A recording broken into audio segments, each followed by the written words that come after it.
Hello friends, இந்த வீடியோவில் first நம்ம வந்து ஜாவா ப்ரோக்ராம் எப்படி எழுதுறது அப்படிங்கிறத பற்றி தான் நம்ம பார்க்க போகிறோம். ஸோ வீடியோக்குள்ளே போகிறதுக்கு முன்னாடி நம்ம எடிட்யூட் சேனலை நீங்கள் இது வரைக்கும் சப்ஸ்கிரைப் பண்ணல அப்படின்னா கீழே சப்ஸ்கிரைப் பட்டன் இருக்கும், அதை மறக்காமல் கிளிக் பண்ணுங்கள். அப்படியே பக்கத்தில் பெல் நோட்டிஃபிகேஷன் ஐக்கான் இருக்கும், அதையும் கிளிக் பண்ணி அதில் ஆல் அப்படிங்கிற ஆப்ஷனை செலக்ட் பண்ணி வச்சுக்கோங்க. அப்போ தான் உங்களுக்கு ஃபர்தராக நோட்டிஃபிகேஷன்ஸ் காட்டும் நான் வீடியோஸ் அப்லோட் பண்ணுறப்ப நீங்களும் குயிக்காக பார்த்து லேர்ன் பண்ணிக்கலாம். ஓகே ஃப்ரெண்ட்ஸ், இப்போ நம்ம வீடியோக்குள்ளே போகலாம். ஃபஸ்ட்டு ஜாவா ப்ரோக்ராம் அப்படின்னாலே வந்து பார்த்திங்கன்னா மோஸ்ட்லி எல்லாருமே வந்து ப்ரோக்ராம் எழுத ஸ்டார்ட் பண்ணுறது ஹலோ வேர்ல்டு ப்ரோக்ராம்லேருந்து தான் ஸ்டார்ட் பண்ணுவோம். ஸோ அதே மாதிரி நம்ம ஜாவாலேயும் வந்து பார்த்திங்கன்னா ஹலோ வேர்ல்டு ப்ரோக்ராம் எப்படி எழுதுறது அப்படிங்கிறதுலேருந்து நம்ம ஸ்டார்ட் பண்ணிக்கலாம். ஸோ ஜாவா ப்ரோக்ராம் அப்படின்னு பார்த்திங்கன்னா மோஸ்ட்லி வந்து இந்த மாதிரி தான் நான் சொன்னேன் இல்லையா. ஸோ ஜாவா அப்படின்னாலே கண்டிப்பாக கிளாஸஸ் அப்படிங்கிறது இருக்கத்தான் செய்யும். ஸோ ஃபஸ்ட் நம்ம என்ன பண்ணுறோம் அப்படின்னா வந்து இந்த மாதிரி ஒரு கிளாஸ் வந்து பார்த்திங்கன்னா வந்து எழுதிக்கிறோம். ஸோ ஃபர்ஸ்ட் லைனில் வந்து பார்த்திங்கன்னா ஒரு கிளாஸ் ஸ்டேட்மெண்ட் கொடுத்துருக்கோம். செகண்ட் லைனில் வந்து பார்த்திங்கன்னா ஒரு மெத்தட் அப்படிங்கிற அந்த ஸ்டேட் நேம் வந்து கொடுத்துருக்கோம். தேர்ட் லைனில் வந்து பார்த்திங்கன்னா ஜஸ்ட் ஏதோ வந்து பிரிண்ட் அப்படின்னு சொல்லிட்டு நம்ம வந்து கொடுத்துருக்கோம். ஸோ ஆக்சுவலாக இந்த இடத்துல நம்ம என்ன பண்ணுறோம் அப்படின்னா சிஸ்டமுக்கு நம்ம வந்து இன்ஃபார்ம் பண்ணுறோம். ஸோ நம்ம வந்து உள்ள ஒவ்வொரு லைனாக வந்து பார்த்திங்கன்னா உள்ளேருந்து வெளியே வர்ற மாதிரி நான் உங்களுக்கு எக்ஸ்பிளைன் பண்ணுறேன். ஸோ system.out.println இந்த மாதிரி பிரேசஸ்குள்ளே வந்து பார்த்திங்கன்னா ஸ்ட்ரிங் வந்து நம்ம கொடுத்துருக்கோம் இல்லையா. ஸோ இந்த டபுள் கோட்ஸ்குள்ளே நம்ம வந்து என்ன கொடுக்குறோம் அப்படின்னா, ஸோ இந்த ஃபங்க்ஷனில் இந்த டபுள் கோட்ஸ்குள்ளே நம்ம என்ன கொடுக்குறோமோ அதை அப்படியே வந்து பார்த்திங்கன்னா நமக்கு ஸ்க்ரீனில் அவுட்புட்டில் வந்து பார்த்திங்கன்னா பிரிண்ட் பண்ணும். ஸோ இங்கே நம்ம ஹலோ வேர்ல்டு அப்படிங்கிற ஸ்ட்ரிங் கொடுத்துருக்கோம் அப்படின்னா இந்த ஸ்ட்ரிங்கை எனக்கு அப்படியே அவுட்புட் கன்சோலில் வரும். ஓகே, ஸோ இந்த பேரந்தசிஸ் இந்த இடத்துல ஒரு ஃபங்க்ஷன் இருக்குது. ஸோ அதுக்கு முன்னாடி வந்து பார்த்திங்கன்னா இங்கே சிஸ்டம் அப்படிங்கிறது என்னென்னா ஜாவானாலே நான் என்ன சொல்லியிருக்கேன்னா மோஸ்ட்லி எல்லாமே கிளாஸஸ் தான். ஸோ அப்போ println அப்படிங்கிறது ஒரு ஃபங்க்ஷனாக இருந்தால் கண்டிப்பாக ஒரு ஃபங்க்ஷன் எப்படி வரும் நான் போன வீடியோவில் உங்களுக்கு சொல்லியிருந்தேன். ஸோ கிளாஸ் அப்படிங்கிறத ப்ளூ பிரிண்ட், அங்கேருந்தால் நம்ம வந்து ஆப்ஜெக்ட் அப்படிங்கிறத டரைவ் பண்ணுறோம். ஸோ ஒரு ஆப்ஜெக்ட் வந்து பார்த்திங்கன்னா கண்டிப்பாக ஸ்டேட் அண்ட் பிஹேவியர் இருக்கும். ஸோ ஸ்டேட் அப்படிங்கிறது என்னென்னா இன்ஸ்டன்ஸ் வேரியபிள்ஸ்ன்னு சொன்னேன். பிஹேவியர் அப்படிங்கிறது என்னென்னு சொல்லி வந்து பார்த்திங்கன்னா மெத்தட்ஸ். ஸோ ஒரு மெத்தட் எப்படி வருதுன்னு பார்த்திங்கன்னா கண்டிப்பாக ஒரு ஆப்ஜெக்டில் இருந்து தான் வருது. அந்த ஆப்ஜெக்ட் எங்கேருந்து வருதுன்னா கண்டிப்பாக ஒரு கிளாஸில் இருந்து தான் வருது.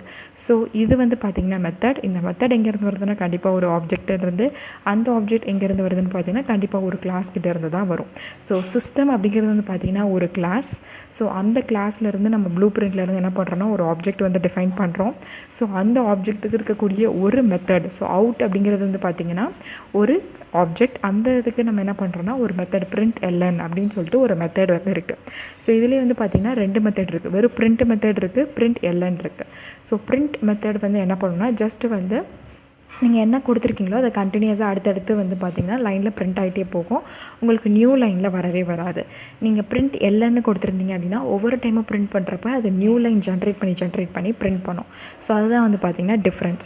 ஸோ இந்த இடத்துல சிஸ்டம் அப்படிங்கிறது என்னென்னு சொல்லி வந்து பார்த்திங்கன்னா கிளாஸ். ஸோ இந்த கிளாஸ் அப்படிங்கிறது எதை குறிக்குதுன்னு பார்த்திங்கன்னா நீங்கள் வந்து சிஸ்டம் கிட்ட சொல்கிறீங்க, உங்கள் சிஸ்டம்னா பிசி இல்லை லேப்டாப் கிட்ட சொல்கிறீங்க. அதான் வந்து பார்த்திங்கன்னா சிஸ்டம் கிளாஸ் வந்து டிஃபைன் பண்ணியிருக்காங்க. அவுட் அப்படிங்கிறது எதை குறிக்குன்னு பார்த்திங்கன்னா நம்ம இந்த இடத்துல என்ன பண்ணுறோம், பிரிண்ட் பண்ணுறோம். ஸோ இந்த இடத்துல அவுட்புட்டாக தானே ஆக்ட் ஆகுது. அதனால் நம்ம அந்த இடத்துல க்ரியேட் பண்ணக்கூடிய ஆப்ஜெக்ட் வந்து பார்த்திங்கன்னா அவுட் அப்படிங்கிற ஆப்ஜெக்ட் வந்து க்ரியேட் பண்ணுறோம். அதே மாதிரி அந்த ஆப்ஜெக்ட்டுக்கு வந்து பார்த்திங்கன்னா என்ன ஒரு பிஹேவியர் இருக்குது அப்படின்னா பிரிண்ட் பண்ணக்கூடிய பிஹேவியர் இருக்குது. ஸோ பிரிண்ட் அதாவது என்ன கண்டினியூஸாகவும் பிரிண்ட் பண்ணிகிட்டே இருக்கும். அதாவது ஒவ்வொரு லைனில் நியூ லைனில் பிரிண்ட் பண்ணாமல் கண்டினியூஸாக பிரிண்ட் பண்ணுறதுக்கு பிரிண்ட் ஃபங்க்ஷன் நீங்கள் யூஸ் பண்ணிக்கலாம். இல்லை எனக்கு வந்து ஒவ்வொரு டைம் பிரிண்ட் பண்ணுறப்போ நெக்ஸ்ட் லைனில் பிரிண்ட் பண்ணணும் அப்படின்னா இந்த println நீங்கள் யூஸ் பண்ணிக்கலாம். ஸோ அப்போ வந்து பார்த்திங்கன்னா ஒரு சென்டென்ஸ், அதாவது ஹலோ வேர்ல்டு அப்படிங்கிற இந்த ரெண்டு வேர்டை வந்து பார்த்திங்கன்னா பிரிண்ட் பண்ணுறதுக்கு நமக்கு ஒரு கிளாஸ், ஒரு ஆப்ஜெக்ட், ஒரு மெத்தட் வந்து தேவைப்படுது. ஸோ கண்டிப்பாக வந்து பார்த்திங்கன்னா ஜாவா ப்ரோக்ராமில் கிளாஸஸ் அண்ட் மெத்தட்ஸ், ஆப்ஜெக்ட்ஸ் எதுவுமே இல்லாமல் ஒன்றுமே பண்ண முடியாது. system.out.println ஹலோ வேர்ல்டு அப்படின்னு சொல்லி நம்ம கொடுக்குறோம். ஸோ சிஸ்டம் கிட்ட அவுட்புட் இருக்கு இல்லையா. ஸோ அந்த ஆப்ஜெக்டில் நீ இதை போய் பிரிண்ட் பண்ணு, எது அப்படின்னா இந்த டபுள் கோட்ஸில் கொடுத்துருக்கக்கூடியதை கொண்டு போய் இந்த அவுட்புட் ஸ்க்ரீனில் பிரிண்ட் பண்ணு அப்படின்னு சொல்லி நம்ம சொல்கிறோம். ஓகே, இது உள்ளே இருக்கக்கூடிய லைன் நம்ம பார்த்தோம். ஸோ வெளியே என்ன இருக்குதுன்னு பார்த்திங்கன்னா ஜஸ்ட் அதுக்கு ஒன் லைன் பிஃபோர் ஒரு மெயின் ஃபங்க்ஷன் வந்து பார்த்திங்கன்னா நம்ம வந்து டிஃபைன் பண்ணியிருக்கோம். ஸோ நம்மளுக்கு யூஸ்வலாக எப்போவுமே தெரியும். ஸோ எந்த ப்ரோக்ராமாக இருந்தாலும் நம்ம வந்து எக்ஸிக்யூஷன் எங்கேருந்து ஸ்டார்ட் ஆகும்னா மெயின் ஃபங்க்ஷன்லேருந்து தான் அந்த ப்ரோக்ராம் வந்து எக்ஸிக்யூஷன் ஸ்டார்ட் ஆகும் அப்படிங்கிறது. ஸோ இங்கே வந்து பார்த்திங்கன்னா மெயின் மெத்தட் நீங்கள் எழுதுகிறப்ப வெறும் வந்து பார்த்திங்கன்னா நம்ம யூஸ்வலாக மற்ற லாங்குவேஜில் பார்த்திங்கன்னா வாய்ட் அப்படிங்கிறது வந்து பார்த்திங்கன்னா உங்களுக்கே தெரிஞ்சிருக்கும் டேட்டா டைப் அப்படின்னு நம்ம வந்து சொல்லுவோம், இல்லை ரிட்டன் டைப்புன்னு சொல்லுவோம். ஸோ மோஸ்ட்லி வந்து பார்த்திங்கன்னா வாய்ட் மெயின் அப்படின்னு சொல்லி கொடுத்துட்டு இந்த மாதிரி ப்ராக்கெட்ஸில் வந்து பார்த்திங்கன்னா நம்ம ஆர்குமெண்ட்ஸ் வந்து பாஸ் பண்ணுவோம். ஸோ இங்கே வந்து பார்த்திங்கன்னா ஆர்குமெண்ட் பாஸ் பண்ணுறதுக்கும் சில சின்டாக்ஸ் இருக்குது. இந்த சின்டாக்ஸ்லாம் நீங்கள் மைண்டில் ஞாபகமாக வச்சுக்கணும். ஐடி நீங்கள் யூஸ் பண்ணிங்கன்னு வச்சுக்கோங்களேன், இந்த சின்டாக்ஸ்லாம் நீங்கள் வந்து ஒரி பண்ணிக்க தேவையில்லை, அதுவே ஆட்டோமேட்டிக்காக ஜென்ரேட் ஆகும். ஸோ அது வந்து பார்த்திங்கன்னா ஒரு பெட்டர் பெனிஃபிட் ஐடி நீங்கள் யூஸ் பண்ணுறப்ப. வாய்ட் மெயின் அதுக்கப்புறமாட்டிக்கு உள்ளே வந்து பார்த்திங்கன்னா இந்த பேரந்தசிஸில் ஆர்குமெண்ட்ஸ் பாஸ் பண்ணுறதுக்கு என்ன சின்டாக்ஸ் அப்படின்னா ஸ்ட்ரிங் கொஞ்சம் ஸ்பேஸ் விட்டுட்டு இது வந்து எதை குறிக்குதுன்னு சொல்லி வந்து பார்த்திங்கன்னா லிஸ்ட் ஆஃப் ஆர்குமெண்ட்ஸ் கொடுக்கணும். அதனால் நம்ம என்ன பண்ணுறோம் அப்படின்னா இந்த அரே அப்படிங்கிற அந்த சிம்பிளை வந்து கொடுத்துட்டு ஆர்குமெண்ட்ஸ் அப்படின்னு சொல்லி நம்ம வந்து கொடுக்குறோம். ஸோ அதுக்குள்ளே தான் என்ன பண்ணியிருக்கேன்னா இந்த பிரிண்ட் எல்லாம் ஸ்டேட்மெண்ட்டை கொடுத்துருக்கேன். ஸோ அதுக்கு அந்த வாய்டு மெயினுக்கு முன்னாடி வந்து பார்த்திங்கன்னா 2 இது இருக்குது, பப்ளிக் ஸ்டாட்டிக் அப்படின்னு. ஸோ இது வந்து எதை வந்து குறிக்குதுன்னு பார்த்திங்க அப்படின்னா இப்போ ஒரு ஃபங்க்ஷன் நம்ம வந்து யூஸ் பண்ணுறோம். இது வந்து ஏன் நம்ம இந்த இடத்துல வந்து ஸ்டாட்டிக் அப்படின்னு சொல்லி நம்ம கொடுக்குறோம் அப்படின்னா வந்து பப்ளிக் ஸ்டாட்டிக் அப்படின்னா இந்த மெத்தட் வந்து பார்த்திங்கன்னா ஸ்டாட்டிக்கான மெத்தட். ஸோ இது வந்து நான் எங்கே இருந்தாலும் எனக்கு வந்து பார்த்திங்கன்னா ஆக்சஸ் பண்ணணும். எப்போவுமே ஒரு மெயின் ஃபங்க்ஷன் வந்து பார்த்திங்கன்னா ஸ்டாட்டிக் ஃபங்க்ஷனாக தான் இருக்கணும். ஸோ ஃபங்க்ஷன், மெத்தட்ஸ், பிஹேவியர் இது எல்லாமே வந்து பார்த்திங்கன்னா ஆல்டர்னேட்டிவ் வேர்ட்ஸ் தான். ஸோ அதை நான் மாற்றி யூஸ் பண்ணாலும் நீங்கள் கரெக்டாக ஞாபகம் வச்சுக்கோங்க. மெத்தட்ஸ்னாலும் ஒன்று தான், ஃபங்க்ஷன்னாலும் ஒன்று தான், பிஹேவியர்னாலும் ஒன்று தான். ஸோ இந்த மெயின் ஃபங்க்ஷனுக்கு வந்து பார்த்திங்க அப்படின்னா ஸ்டாட்டிக், பப்ளிக் அப்படிங்கிற இந்த 2 கீவேர்ட்ஸ் நம்ம ஏன் வந்து யூஸ் பண்ணுறோன்னு பார்த்திங்கன்னா பப்ளிக் அப்படிங்கிறது எதை குறிக்குதுன்னா இந்த ஃபங்க்ஷனை நீங்கள் எங்கேருந்து வேணாலும் ஆக்சஸ் பண்ணிக்கலாம். ஸோ இந்த கிளாஸ்க்குள்ளே இருந்து தான் ஆக்சஸ் பண்ணணும்னு இல்லை, இன்னொரு கிளாஸில் இருந்தும் நீங்கள் ஆக்சஸ் பண்ண முடியும் அப்படிங்கிறது இண்டிகேட் பண்ணுறது தான் இந்த பப்ளிக் அப்படிங்கிற இந்த கீவேர்ட். ஸோ ஸ்டாட்டிக் அப்படிங்கிறது வந்து பார்த்திங்க அப்படின்னா வந்து இந்த மெத்தட் மோஸ்ட்லி வந்து பார்த்திங்கன்னா மெயின் ஃபங்க்ஷன்ஸ் எல்லாமே வந்து ஸ்டாட்டிக்காக தான் இருக்கும். ஸோ ஏன் நம்ம வந்து ஏன் வந்து நம்ம வந்து ஸ்டாட்டிக் இல்லாமல் யூஸ் பண்ணலாம் அப்படிங்கிறத நம்ம ஃபர்தராக வந்து வீடியோஸ் பார்ப்போம், அதிலே உங்களுக்கு வந்து புரியும். ஸோ அப்போ நான் அதை வந்து எக்ஸ்பிளைன் பண்ணுறேன். அப்போ தான் உங்களுக்கு வந்து ஸ்டாட்டிக்னா என்ன, நான் ஸ்டாட்டிக்னா என்ன டிஃப்ரென்ஷியேஷன் சொல்ல முடியும். இப்போதைக்கு இந்த 2 கீவேர்ட்ஸ் அப்படிங்கிறது மேண்டேட்ரி அப்படின்னு நீங்கள் ஞாபகம் வச்சுக்கோங்க. ஸோ இந்த இடத்துல ஒரு லைனை நம்ம பிரிண்ட் பண்ணுறதுக்கு இந்த இதை நம்ம யூஸ் பண்ணியிருக்கோம் இந்த லைனை. அதுக்கு முன்னாடி வந்து பார்த்திங்கன்னா ஒரு மெயின் ஃபங்க்ஷன் நம்ம எழுதியிருக்கோம். அதுக்கு பப்ளிக், ஸ்டாட்டிக் அப்படிங்கிறது அந்த 2 keywords plus void return type use பண்ணிவிட்டு மெயின் ஃபங்க்ஷனில் வந்து நம்ம என்ன பண்ணிருக்கோம்னா ஆர்குமெண்ட்ஸ் பாஸ் பண்ணுறதுக்காண்டி இந்த சின்டாக்ஸ் கொடுத்துருக்கோம். ஓகே, ஸோ இங்கே வந்து பார்த்திங்கன்னா மெயின் அப்படிங்கிறது ஒரு ஃபங்க்ஷன். ஸோ இது மெயின் அப்படிங்கிற ஃபங்க்ஷன் அப்படின்னா எங்கே இருக்கும்?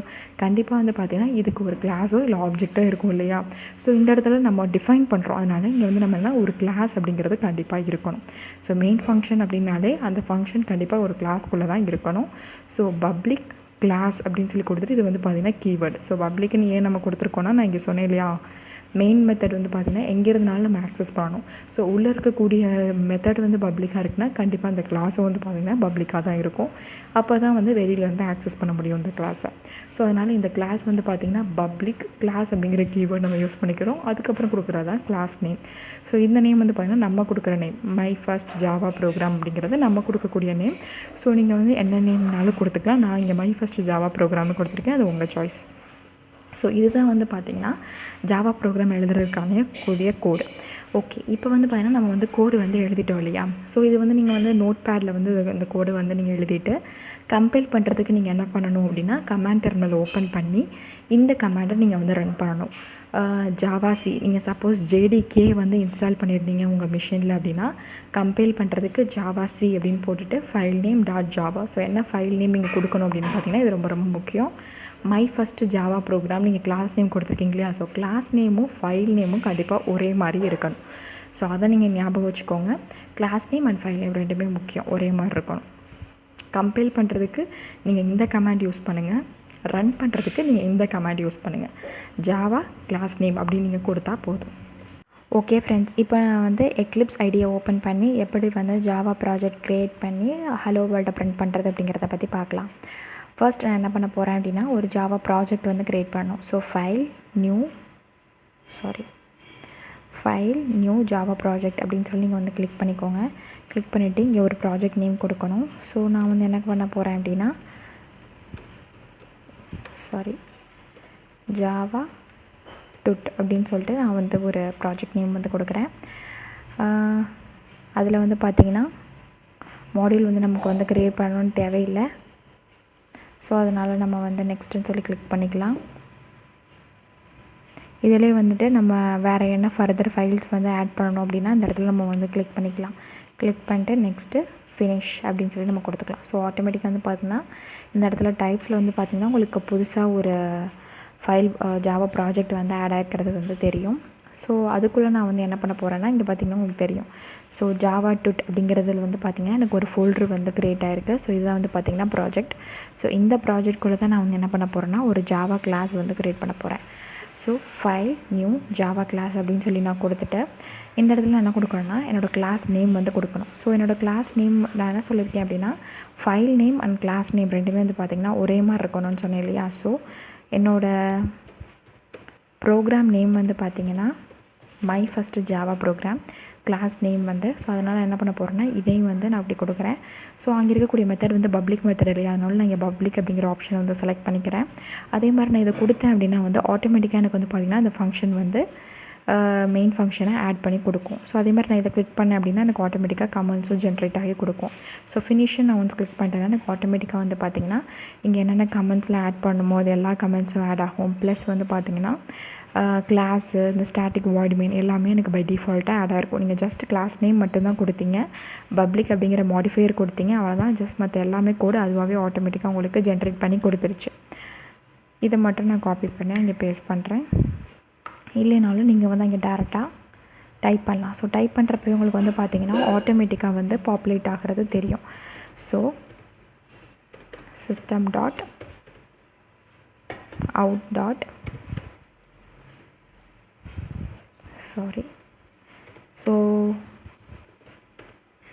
print ln அப்படின்னு சொல்லி நீங்கள் கொடுத்துட்டு உள்ளே வந்துட்டு ஹலோ வேர்ல்ட் அப்படிங்கிறத நீங்கள் கொடுத்துக்கலாம்.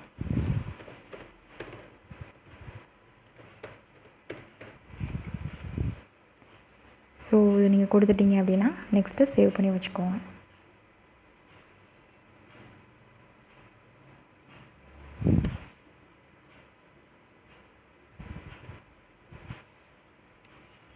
இது வந்து பார்த்திங்கன்னா ஆக்சுவலாக ஒரு கர்சர் நான் டெலிட் பண்ணிட்டேன் இல்லையா, இங்கே வந்து மெயின் ஃபங்க்ஷனுக்கு ஒரு கர்சர் வந்து இருக்கணும், கர்லி பிரேஸ். அது மிஸ் ஆகிட்டனால நம்மளுக்கு இந்த இடத்துல வந்து எரர் காட்டுச்சு. இப்போ நான் டெலிட் பண்ணிட்டேன், அதனால இங்கே எனக்கு எரர் வந்து காட்டுது. ஸோ அதனால் நான் என்ன பண்ணுறேன் அப்படின்னா மெயின் ஃபங்க்ஷனுக்கு ஒரு ஓப்பன் கர்லி பிரேஸ் இருக்கிற மாதிரி க்ளோசிங் கர்லி பிரேஸ் இருக்கணும். அதே மாதிரி இந்த கிளாஸுக்கு ஒரு ஓப்பன் கர்லி பிரேஸ் இருக்கிற மாதிரி க்ளோஸ் கர்லி பிரேஸ் இருக்கணும். ஸோ இருந்துச்சுன்னா நெக்ஸ்ட் நீங்கள் சேவ் பண்ணிக்கலாம். ஸோ இப்போ நம்ம என்ன பண்ணிட்டோம் அப்படின்னா கோடு வந்து சேவ் பண்ணிட்டோம். நீங்கள் வந்து என்ன பண்ணலாம் அப்படின்னா ரன் அப்படின்னு சொல்லி இங்கே டேரெக்டாக இங்கே கிளிக் பண்ணிக்கலாம். இந்த ரன் அப்படிங்கிற டூல் மெனுக்கு போய் இந்த ரன் ஆப்ஷன் கிளிக் பண்ணாலும் சரி, இல்லை இங்கே இருக்கக்கூடிய இந்த ரன் அப்படிங்கிறத நீங்கள் கிளிக் பண்ணாலும் சரி, உங்களுக்கு வந்து எக்ஸிக்யூட் ஆகும். ஸோ ஃபஸ்ட்டு உங்களுக்கு கம்பைல் பண்ணும், அதுக்கப்புறமாட்டிக்கு வந்து பார்த்திங்கன்னா வந்து உங்களுக்கு எக்ஸிக்யூட் ஆகும். ஸோ இங்கே வந்து பார்த்திங்கன்னா ஹலோ வேர்ல்டு அப்படிங்கிறத நமக்கு கன்சோல் ஸ்க்ரீனில் வந்து பார்த்திங்கன்னா காமிச்சிருச்சு. ஸோ அப்போ எப்படி நமக்கு இந்த இடத்துல ஆப்ரேஷன் வந்து பெர்ஃபார்ம் ஆகிருக்கு அப்படின்னு சொல்லி வந்து பார்த்திங்கன்னா ஜாவாவில் கண்டிப்பாக கிளாஸ் தேவை, அதுக்குள்ளே மெத்தடு தேவை. மெயின் மெத்தட் இருந்தால் மட்டும்தான் நமக்கு ப்ரோக்ராம் எக்ஸிக்யூஷனே ஸ்டார்ட் ஆகும். ஸோ அதுக்குள்ளே நான் என்ன பண்ணியிருக்கேன்னா ஒரு பிரிண்ட் ஜஸ்ட் ஹலோ வேர்ல்டு அப்படிங்கிறத பிரிண்ட் பண்ணியிருக்கேன். ஓகே ஃப்ரெண்ட்ஸ், இப்போ நம்ம ஹலோ வேர்ல்டை சக்ஸஸ்ஃபுல்லாக நம்ம புது ஐடிஇ அதாவது நம்ம எக்லிப்ஸ் ஐடியில் வந்து பார்த்திங்கன்னா நம்ம வந்து பிரிண்ட் பண்ணி பார்த்துட்டோம். நெக்ஸ்ட் வீடியோவில் வந்து பார்த்திங்கன்னா இந்த ஒவ்வொரு லைன்லேயுமே வந்து பார்த்திங்கன்னா சில சின்ன சின்ன மிஸ்டேக்ஸ்லாம் நம்ம வந்து பண்ணுவோம் இல்லையா. ஸோ அதை வந்து நம்ம எதெல்லாம் பண்ணக்கூடாது அப்படிங்கிறத பற்றி நான் உங்களுக்கு ஒரு சின்ன வீடியோ வந்து போட போகிறேன். ஸோ நீங்கள் அந்த வீடியோ பார்க்குறதுக்கு முன்னாடி நம்ம edutut சேனல் நீங்கள் இது வரைக்கும் சப்ஸ்கிரைப் பண்ணல அப்படின்னா சப்ஸ்கிரைப் பண்ணுங்கள். உங்கள் ஃப்ரெண்ட்ஸ்க்கும் மறக்காமல் ஷேர் பண்ணி சப்போர்ட் பண்ணுங்கள் ஃப்ரெண்ட்ஸ். தேங்க்யூ, கீப் வாட்சிங்.